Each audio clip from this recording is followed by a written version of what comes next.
Hi, my name is Harvey Scott. I'm from Redmond.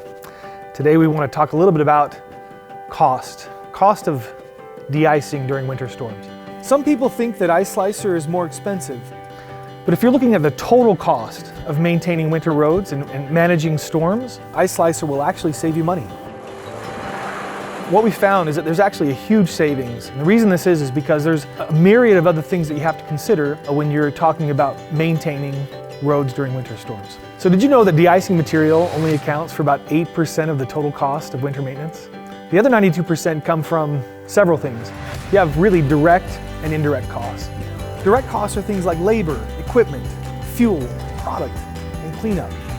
Indirect costs include infrastructure, corrosion, liability, and disruption to our lives and our economy. And these things are really important to consider when you're looking at the total cost of maintenance.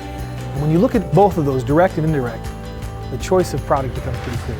Because Ice Slicer works 20 degrees lower than competing white salts, what this means is that you actually have fewer cycle times. And when you have fewer cycle times, you actually can save a lot of money on wear and tear on your vehicle, use of product, fuel and gas, and sometimes liability as well. So having a product that works in lower temperatures where you can use half as much, that's a key to a good product. Because of Ice Slicer's superior performance, your total cost per storm will drop significantly.